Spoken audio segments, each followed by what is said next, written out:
Welcome to the E-commerce Profits Podcast, where we feature top founders and experts in the e-commerce industry and take an in-depth look at the struggles and successes in growing e-commerce brands profitably. Hey guys, Josh Chin here. I'm the host of the E-commerce Profits Podcast, where we feature top founders and experts in the e-commerce industry, and we go behind the scenes of the struggles and successes in growing a brand. Now, this episode is brought to you by Chronos.agency. If you run a direct-to-consumer e-commerce brand that is ready to scale and to double your customer lifetime value through lifecycle marketing, Chronos is your company. We've helped hundreds of brands scale profits with email, SMS, and mobile push, while getting an average of 3,500% ROI from our efforts. We've worked with brands like Truly Beauty, The Udi, Elias Skin, and many more.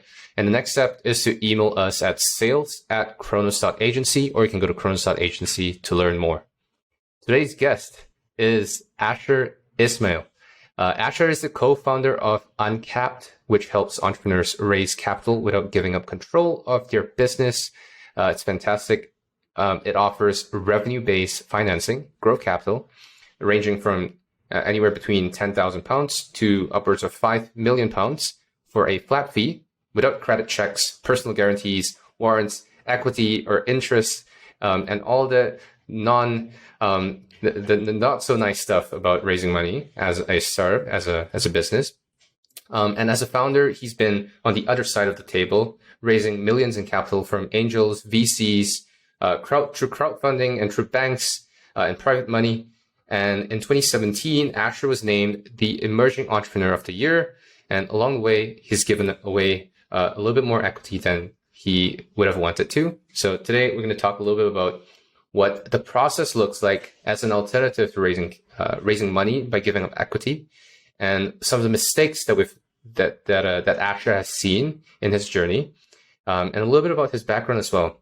So Asher, welcome to the show. I'm super excited for this conversation. Hey, thanks so much for having me, Josh. Really looking forward to the discussion.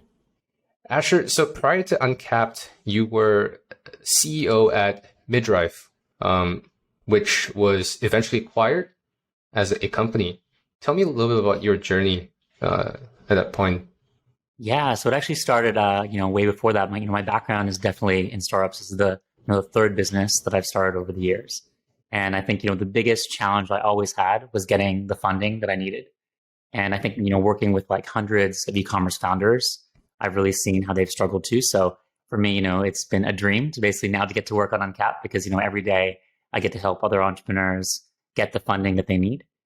But yeah, it was really all born out of my own frustrations when I was launching and running my first business, which was all the way back in 2003.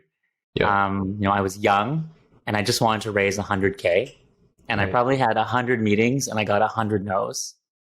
And, I didn't want to take financing from the banks because they all wanted personal guarantees. Yeah. And venture capital, it wasn't ideal either, because I didn't have a track record or connections or that warm introduction. And so I just repeatedly missed out on growth opportunities.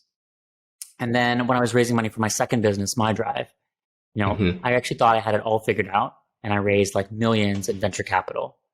But then I also got terribly diluted. And right. I started to realize like the options for me were really limited, and it was just depressing to think that I could work so hard and own so little of my company.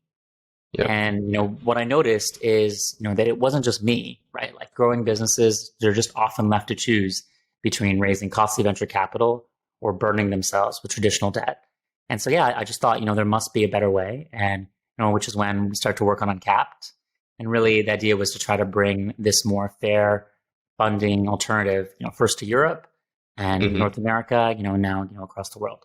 So we've now given over, $150 million of funding to businesses. We've gone on to create tons of jobs and opportunities. And we've also helped, the founders of those businesses own more of their businesses and, save millions in dilution. That's incredible, considering that Uncapped has only been in operation for 3 years. 2 years and a little bit, actually, yeah.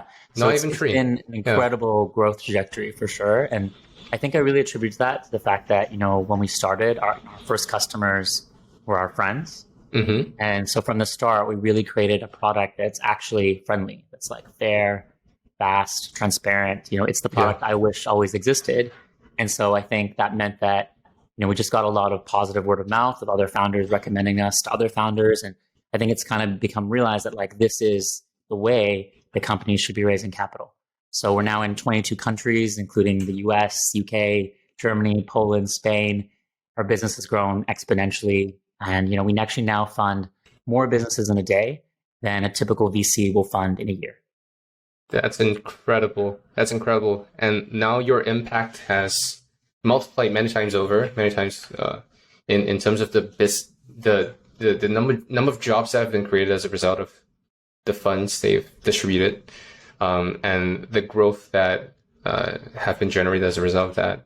What drives you, Asher? I mean, you've done like by any measure at all, you're pretty successful, having sold a couple of businesses, having built a couple of businesses, both as an employee and as a founder. What drives you today, and what keeps you going? Well, one of the biggest things I've always believed in is like building a business with purpose. And so, all the companies that I've built and created have always had like a greater goal than just like making a profit. Mm-hmm. And, my first company was like a marketplace for social projects. And, it was really about trying to see like how, in some way we can make some like positive dent in the world. Or, the other businesses that I've been at where I haven't been the founder, but I've been supporting the founders, like when I was at Skype or at Money Supermarket. They were about, connecting the world or, helping, everyday people save more of their money. And so I think, when you do that, it enables you to actually build a much better business because you're able to attract people and inspire them by something greater. But also, in the day-to-day, it gives you a greater purpose that motivates you in those times when things aren't going so well. And, for Uncapped, like this is a problem I personally faced. Right. And, was this challenge that, we built the company not necessarily to build a unicorn, but to basically think about how can we build something for our friends and, solve a real problem that they had. And I think that's been a big part of what's made it a success. It's fantastic. And what was it like for you, in terms of what you're experiencing right now, and the pace that you're experiencing in terms of growth versus what it was like when you first started your business, your first business ever? What has changed in terms of your mindset, and what's transferred and what hasn't transferred? What I think I changed most is having much more of a scaling mindset. I think where so many entrepreneurs struggle is that they have a big idea, but to make it even bigger, they have to actually adopt like new ways of thinking. They need to, figure out how do they get the rest of their organization to be able to make decisions quickly.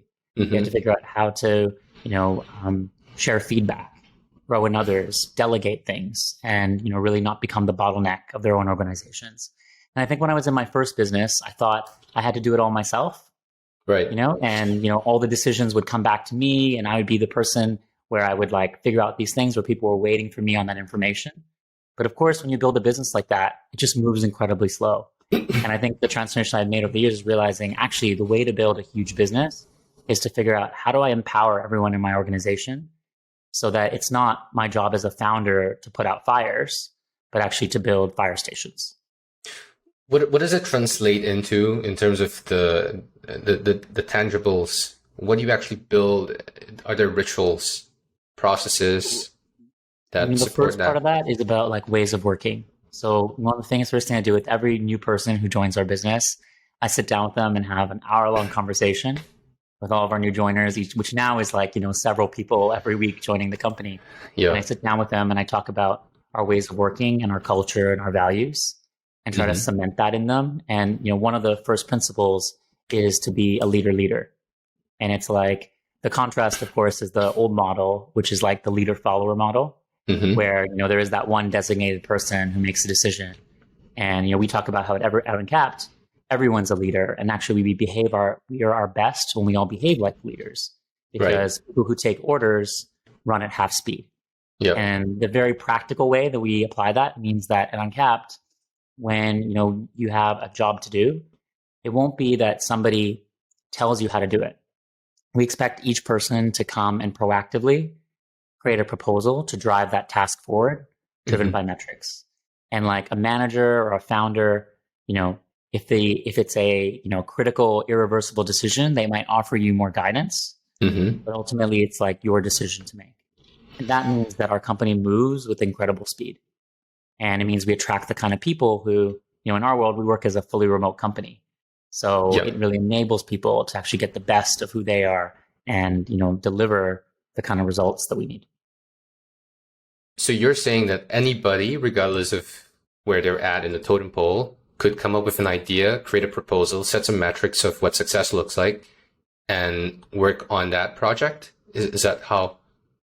Well, the way we're overall working is that we use, a really strong goal and strategy setting process first off, right? So what we're doing is we're measuring outcomes, not hours. Yeah. And so that first part is that we create alignment with everybody about what's the outcome that we're all looking for. And, what does that mean for every team? And now that person has a goal to hit. And now we're not saying to them, this is how you should go and hit that goal. We're saying you use your intelligence and brilliance. And the reason why we hired you is because we believe you're incredibly smart. So now come up with what are the initiatives, what are the proposals that you're going to do to drive forward that metric. So it's not like everyone's going off and doing their own crazy thing. We're all completely really aligned. And like, that's actually the beauty of it. By having that, taking that time up front and having that conversation, it now means that people can now move at full speed. Sometimes you have to go slow to go fast. I think it was it's a quote from the Marines where slow is what was that quote about going slow and slow, something along the lines of going slow is a sure way of success and therefore going slow is good. I don't know about that. I'm not sure in startup world going slow ever is good. I would say it's kind of the biggest competitive advantage a startup has is actually speed. And so being able to, deliver against that and get, 1% faster every day by enabling people is how you maintain that advantage. But I'm sure there's some lesson in there. The prerequisite to being able to move really quickly as you scale is in, I presume, having really, really strong talent throughout the organization. How does that happen especially as you scale? You have over 120 employees now, or based on last what I lose checked. Count because it's going faster and faster every day. Getting the right people in your business is 100%, I think the most important thing to get right. And how do you do it is I think for me, it's been about having a really great process. Like at the beginning, in the early days, it's about, there is intuition and, you as your founder the founders might be, individually interviewing people to really find that like core team. But then, you have to be able to, scale that and, be able to embed in those next set of hires. How do we find, that next set of talent who's going to keep delivering and keep the organization from, going into chaos? And for us, it's just been building a really great process around hiring to make sure we're thinking about those right people. That's fascinating. It's a personal fascination of mine because as an organization that's moving really quickly and growing very quickly, I feel the stress that comes with, occasionally having people who are great in the first 2 years of a business, but are not so great anymore given the demands of the business, and having to kind of level and bring in a boss over employees who have been around for a long time. That those are the kind of the question marks in my mind when I speak to founders and entrepreneurs with an extremely fast growing trajectory. It's always a kind of a mystery to me as to what happens in the hiring process and how do you deal with people who are outgrown by the organization. Yeah, it's a tricky one because very often is that your organization is growing faster than you can scale your people. But exactly, one of the main pain points I'd say for companies is managers. And my belief has always been if you have like great managers, your people will actually be very happy. Yeah. So, investing in, strong managers initially and like really focusing on who you hire there, but also manager training and support so that they actually continue to build strong teams underneath them is one of those things. Another lesson one of my mentors gave me was that, whatever you think you should be doing in 6 months, do it now. And, Right. with that frame of mind, as you think about your organization and how to scale it, I think that principle, especially applies. There's a lot to unpack there, but I do want to talk about the approach that you take with Uncapped in capital allocation. Just to kind of kick off the conversation there, how does it work from a business model standpoint for you guys in giving away money at a flat fee with essentially no collaterals that involved? How do you mitigate risk on your part? Yeah. So, we, as you mentioned, we give up to 5 million of capital without equity or interest. Yeah. And we charge this flat 6% fee. And no personal guarantees. No personal guarantees, no equity, no hidden fees or other compounding interest. And you basically only repay the capital as you make revenue. So there's no set repayment date. There's also no pitching. There's no business plan. There's no coffees that you'd have with VCs. Yeah. Which for me, it was always about okay, I can get back to growing my company. And I think when we first came up with this model, people thought we were crazy. They're like, how can you possibly give out funding like this? And, especially at this rate. And really the genius of it was that we're extremely data driven. So, unlike a traditional lender, what we do is we connect to the data sources that the business already uses to run. So, if you're an e-commerce store, we'll connect to your Amazon or your Shopify, your Google, your Facebook, your, banking software, your accounting. And we have 100 plus different ways that we can understand your business. And from that data, we have this 360 view where, within hours, we can make a decision about, the capital that's available to you and, make an unbiased, data-driven decision. And so because of that, it's enabled us to actually fund, way more companies and a lot of companies that otherwise were overlooked, probably by traditional funders and, businesses that have struggled because they just don't get the e-commerce model, right? If you go to a traditional bank, they don't get a business that wants to reinvest every pound into inventory and marketing, or a business that has incredibly challenging terms from suppliers, as well as, really strong seasonality. Those aren't the businesses that they're really excited about funding. Whereas for us, those are our dream. We're looking for those companies because we see the potential and we can see how they can scale. What are some of the more interesting ways that you've seen people make use of capital from Uncapped that's typically not available through traditional methods, like banks and whatnot? One of our first customers was a sustainable fashion brand called Headwind. And, they are I guess just like so many entrepreneurs who are working in fashion, they had to, basically juggle cash between inventory and marketing, right? So they have to wait for the current season to sell so they could invest the returns in the next. And that just limited their growth. And, Alex and Anna are incredibly savvy founders. They're the founders of Headwind. And they both actually came from finance backgrounds. So they scoured the market. They looked at every option from VC to venture debt, but they just wanted a more affordable option that would help them take it to the next level. And so, they signed up for an advance with us of $50K, at the end of last year. And then they used their funds to increase their inventory. And then incredibly in the first quarter, they saw their revenues jump 11,000% compared to the previous year. And stories like that we love because it just shows what happens when you take, the right set of entrepreneurs and now you're able to, give them, the capital that they need to unlock their business. And you can see the potential that exists in e-commerce. And there's so many e-commerce companies we know and that we fund where, they're doing millions of sales, but they have 5 people in their business, right? And that's just what's so cool about e-commerce is that you can actually create a company that works like that. Because once you find something that's working, you can just scale it incredibly fast with the right digital marketing. And so that's an example. I think another really interesting one right now is just about the current times we're in. What we're increasingly seeing is tremendous supply chain challenges. right? Yep. Like in the last period in, the golden quarter, we had so many founders who were, so upset because they had their shipments, stuck Yeah. stuck in the ocean somewhere.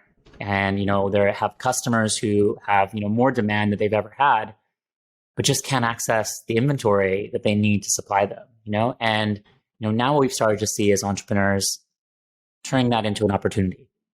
So, one company we're working with, for example, they, went to their suppliers and said, hey, I want to get ahead of this problem. And actually, I want to, double my order of my inventory. If I did it, would you give me a 10% discount? So they negotiated this discount, and then they funded that additional inventory by using our capital. Right. So at our 6% fee, they ended up making a net return on getting this additional inventory. It's fantastic. And so, I think things like that, where entrepreneurs are actually being innovative about how do you use on capital to really, generate returns in your business, is, I think, really what we also love to see and we want to support, because it's those businesses that have this growth potential and they're just being held back. And that's what I felt when I was an entrepreneur. I just felt like I was just missing out on growth opportunities because the right capital didn't exist for me.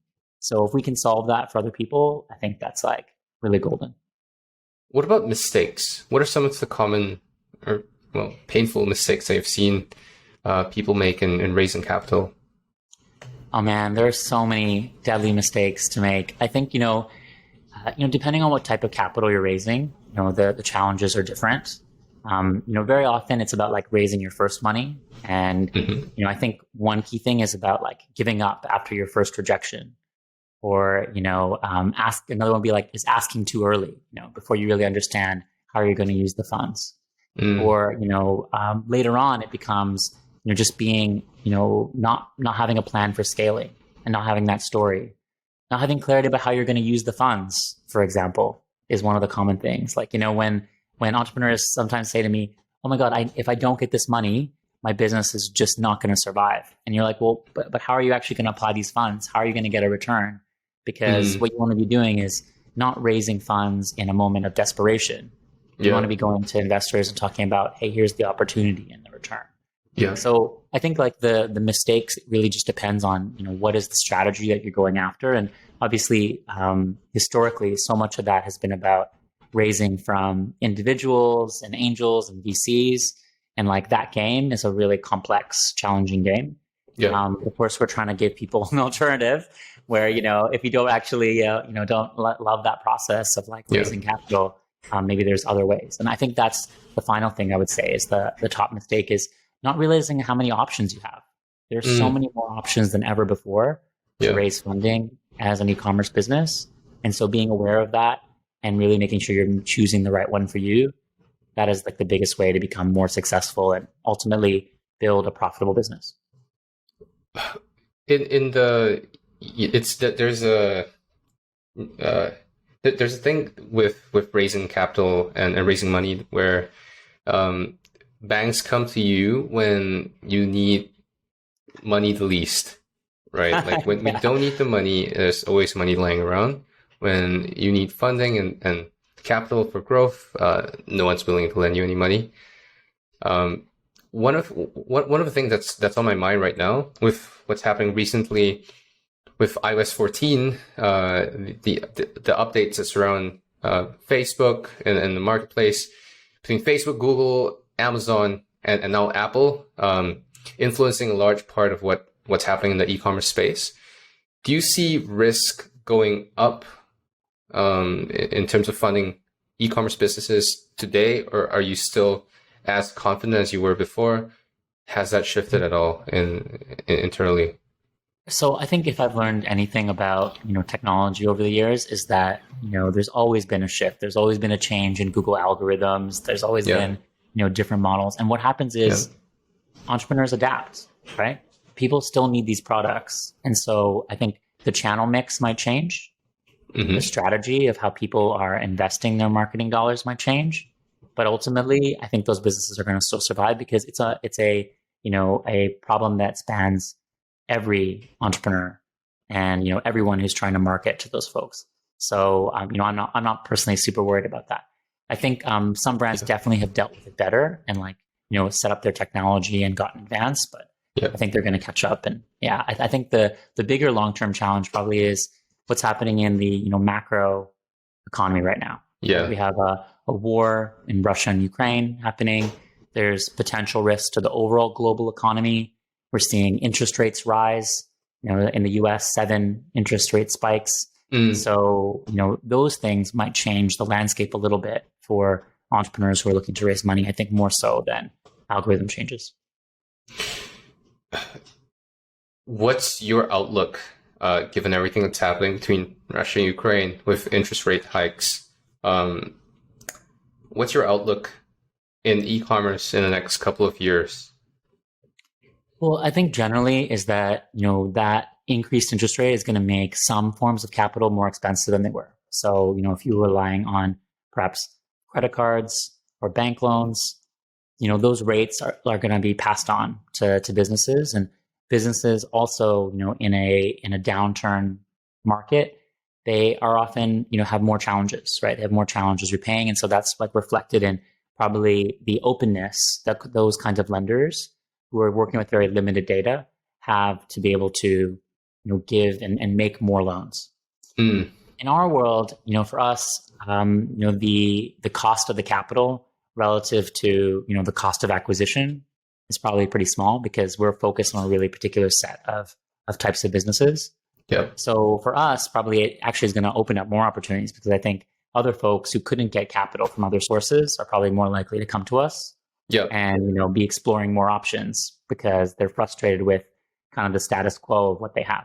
So for us, I think it's, going to be overall a good opportunity, and, I'm positive. I think no matter what, the right entrepreneurs are going to be able to access capital and find it because, like, I'll just give you like a little analogy. Like, I have sometimes entrepreneurs who are like, oh, I'm not sure if I should pay the 6% fee. And they're like, well, what's your return on ad spend? And they're like, well, I'm doing, at least 3 to 5x. And you're like, okay, well, so if you take a 6% fee, that still means you're making at least 2.94. Yeah. And the alternative is that you make 0 because you don't have the capital to buy the inventory. Exactly. So you know what? The opportunity, whether it changes just slightly by a couple basis points, it's still there. The most important thing is, can you access the capital on the terms that are right for your business?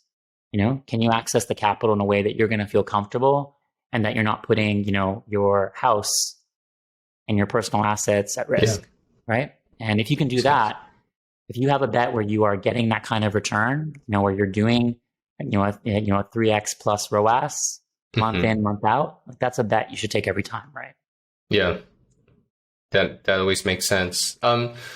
Now, what's next for Uncapped? What are you building next? What can people expect? Well, the biggest shift that's coming for us is that, we really tried to expand the set of services that we provide. So we kind of realized that, definitely capital is the top problem that's like on entrepreneurs' mind, and like is, every entrepreneur is thinking about how do you make sure that, they have the funding that they need. But also, so many of the entrepreneurs we work with, we realize they don't have a CFO in their business, and they typically have a bunch of other money challenges. And so what we want to do is actually start supporting them on this wider set of problems. And where we've started to expand is in the US, and we've launched our banking services, which is banking tailored for e-commerce. Because our feeling was that e-commerce entrepreneurs have had this massive growth, right? Especially in the pandemic. Yeah. But currently, there's no banking service that's actually designed for their needs. And so we've launched the first one, and what it does, it provides not only modern digital banking services from virtual cards and accounts, but also gets them the funding that they need. On top of that, providing them other tools and services that help them scale their business. So, for example, we have one really great tool called Instant Revenue, where if you have money that's sitting in your Amazon, PayPal, or Stripe, that, Amazon say is holding your money for up to 30 days, we'll actually give you that revenue instantly. So seeing the opportunity of just giving entrepreneurs more access to liquidity, we think is a way to enable them so that they can grow bigger businesses, build their relationship with us, and hopefully also then become a future customer when they need like revenue-based finance.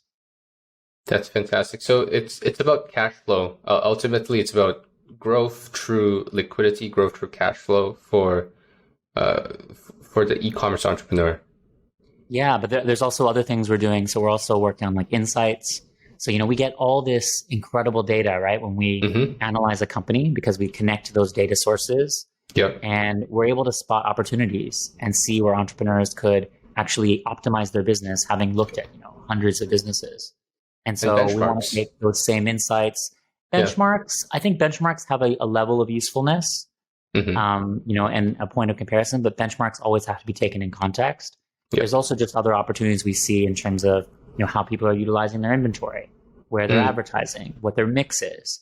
And, being able to help them spot those opportunities as well is also part of like the services that we're providing. So, getting more and more into that. And I think, hopefully helping more entrepreneurs build, great e-commerce businesses. What's your personal dream for Uncapped, and what's an ideal outcome that you're working towards? Well, my personal dream, it's funny, like I think a lot of people start a business because they want to be like super rich. And, I remember once like saying to my co-founder, like, okay, like, say we, sell this company for like billions, what will we do with the money? And he turned to me and said, we'll throw a party. And I was like, well, we could throw a party right now. So we don't need to do it for that reason. Right. And so actually, I think like it's moved probably from, actually being like a bigger cause. And I think for me, the motivation always initially was two things. One was, what I mentioned before about how, hey, this is the problem I faced and my friends have faced. And like, I'm passionate about trying to solve this. But the other one was also just creating the workplace that I wanted to work at. For me, coming to work, I want to not feel like I'm going into work, but I want to be solving interesting problems with people I really like. And so if I can achieve that and do that every day, to me, that is success. I love that. When you face new challenges and new obstacles that you've possibly haven't faced before, where do you first go to for an answer or advice or clarity? Well, I think one of the biggest things I learned is to build as a founder. It can be a really lonely job sometimes, right? Because whenever you're like at the top of an organization, you have, an extra set of challenges and and part of that comes because you're privy to so much information, right? Like as your job as a founder, you're there connecting the dots for everyone else. But also means then you're also taking in everyone else's challenges and problems from, your team, but also from your investors and like that broader market. And so what I've always found useful is having like a really strong support network of other founders. So I actually have a group of founders that I meet with, every month that we just, sit around we book this time, like, 2 hours every month in our diary where we just get together and talk about like what's going on in our businesses and in our lives and, think about how we can support each other. And for me, that's been going on for like many, many years. And that's been like an incredible source of like inspiration, just hearing about how other people overcame their challenges and helping them work things through, puts things in perspective. But also it's been, when I have had those dark moments, it's been really helpful to have a group of people who I trust, who then I can, get that feedback from. So that's something I really encourage for other founders to find, is to make that network of other entrepreneurs who maybe are going through some of the same challenges, because their advice is maybe better than any advice from an investor, or really, I think anyone else in your life can give you. It's interesting you say that, because I absolutely agree. Having a support network that isn't built from an agenda, wherein there isn't conflict of business, there isn't an intention to win one another's business, is incredibly powerful. I've been really lucky in my journey to have found EO as well, Entrepreneurs Organization, which creates some kind of a structure around meeting up every single month. We do it for 4 hours at a time with a meal at the end of it, and we dive really deep into the challenges, the joys, that we face that we typically don't have either the outlet or opportunity to explore and process.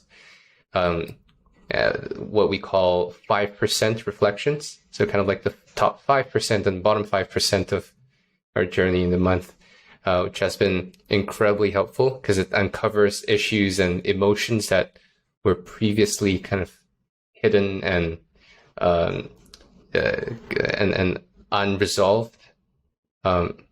So I absolutely agree.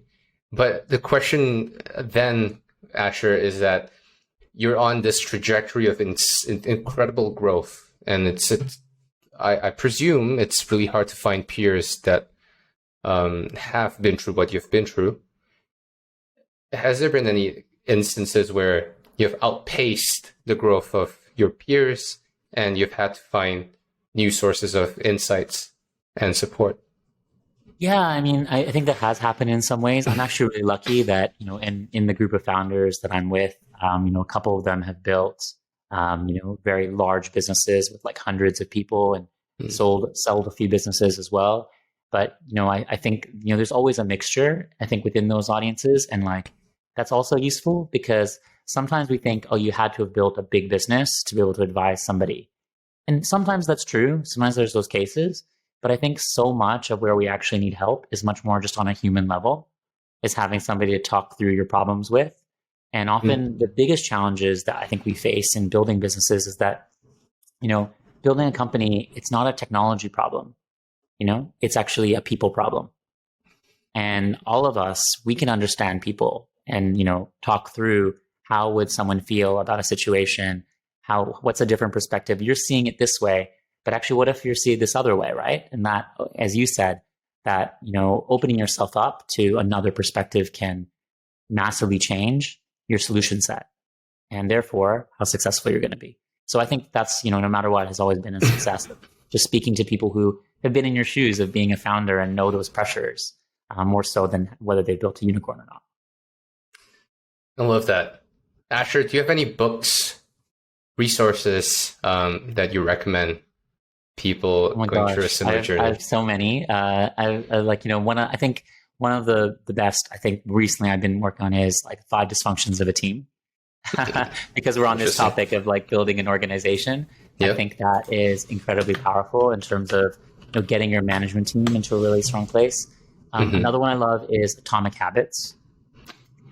Because for me, I kind of always, prior to reading that book, I always thought, having a goal and having clarity about that is what makes success.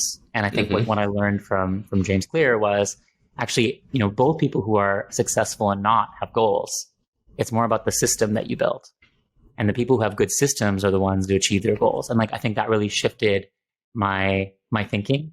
And, when I'm making plans now, I think big, but when I'm making progress, I think small. And I think that's due to James Clear.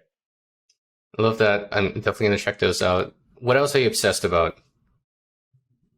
My partner works in the entertainment, like TV space. So I feel like, increasingly, so much of my outside passion at Uncapped has become thinking about that and, becoming it's really hard to now not go to any TV show or film and end up criticizing every directorial choice and whatnot. So it's kind of brainwashed me as well. But there's been a real parallel with what he does, because kind of his job is almost like being a VC for television, where he'll go out and end up, reading a book that he thinks is interesting, or watching a play, and then, trying to get the rights to be able to actually produce it and make it into something.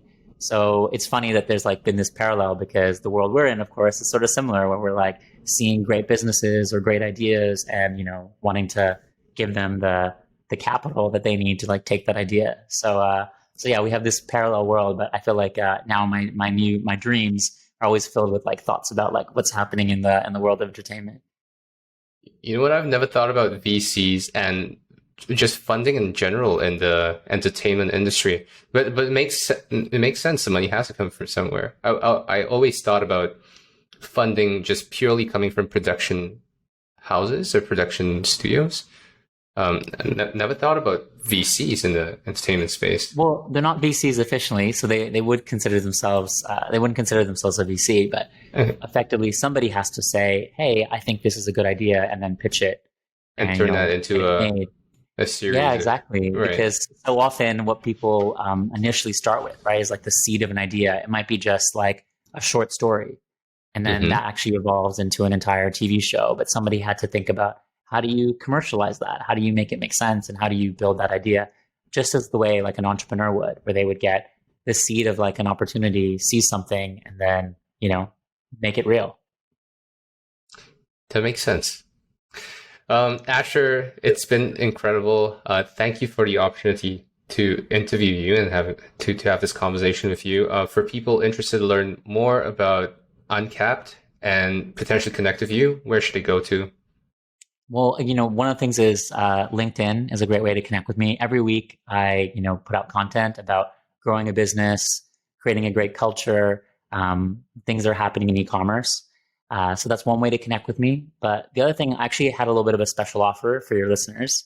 I love that. Say, if you're running an e-commerce store and you're doing at least 10K per month of revenue, and you either want to scale your campaigns faster or purchase more inventory, we would love to help. And last month, or hire a bigger team as well. Yeah, or hire a bigger team, absolutely. And in the last month, we ran this really successful campaign where we funded hundreds of store owners, maybe just like some of your listeners, and we gave them up to 50K absolutely free.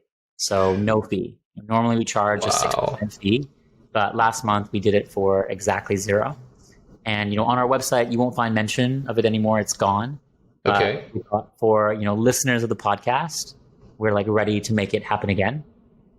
So all you have to do is reach out to me at Asher at weareuncapped.com. So ASHER at weareuncapped.com with the subject line secret 50K, and just like a bit about you to see if you qualify. And do it now. Don't wait. It takes like 2 minutes. And we'd be really excited to hear about your store and hopefully get you the funding that you deserve. Perfect. Thank you. That's super generous of you. And I'll have all of these details linked up and written up in our show notes as well for people listening.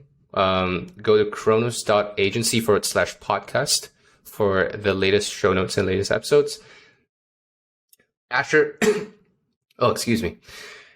Thank you so much. It's been incredible, and hope to connect with you soon. And for people listening, tune into the next one. As per usual, chronos.agency /podcast. And thank you for listening in. Thanks for listening to the E-commerce Profits Podcast. We'll see you again next time, and be sure to click subscribe to get notified of future episodes.